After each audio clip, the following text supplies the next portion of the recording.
Channel 2 News begins right now with breaking news. These are live pictures from Louisville, Kentucky tonight, where demonstrators have been marching through the streets of downtown for several hours now.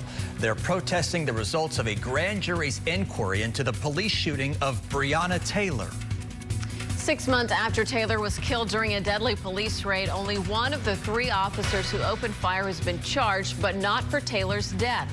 A Kentucky grand jury indicted former Louisville police officer Brett Hankison on 3 counts of wanton endangerment for bullets that entered neighboring apartments. Again, there were no charges connected to Taylor's death, and no other officers were charged. In fact, Kentucky's Attorney General says the investigation found 2 of the 3 officers were justified in their use of deadly force after Taylor's boyfriend opened fire when those officers made entry. Listen here.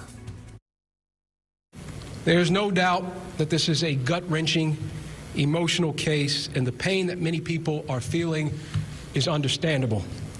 I deeply care about the value and sanctity of human life. It deserves protection, and in this case, a human life was lost.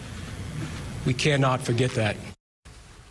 One officer was wounded. Taylor's boyfriend was not hurt. That search warrant was conducted and connected to drug investigations and a suspect who did not live at Breonna's apartment.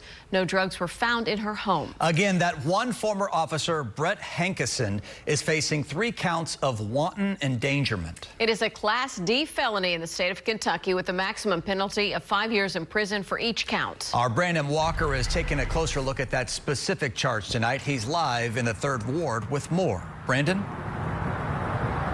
Yeah, Kristen, specifically, we're live in front of the Houston branch of the NAACP, where, as you can see, you've got people gathered for what will be a press conference any minute now. Community leaders coming together to talk about what they say is a lack of justice here for the person who is dead in all of this, Breonna Taylor. That's a point that they're making here in Houston. We're also hearing it tonight in Louisville. That concludes the business of the grand jury sitting for Jefferson County in September 2020. That's it. Houston's own Trey the Truth from the ground in Louisville, listening live.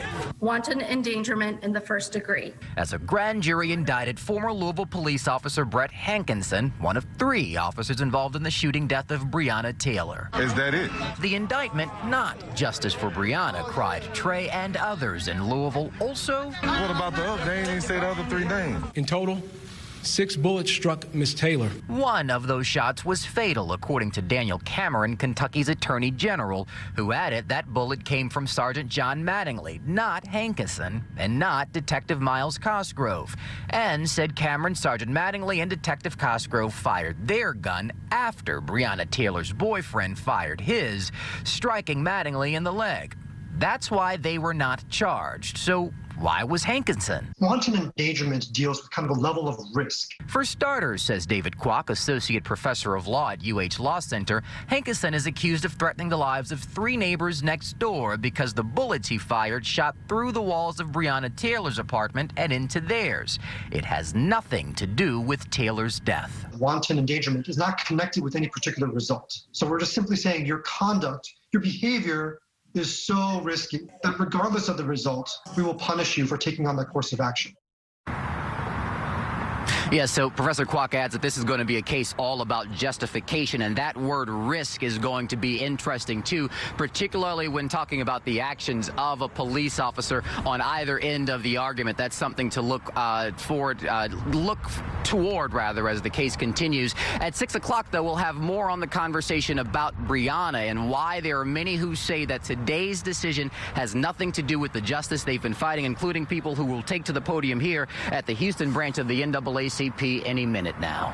We're live in 3rd Ward. I'm Brandon Walker, KPRC Channel 2 News. Brandon, thank you. And as he just mentioned, happening right now, Houston's branch of the NAACP is about to respond to news of the grand jury's decision. They are calling it unjust and shameful and, quote, another tragic example that black lives do not matter.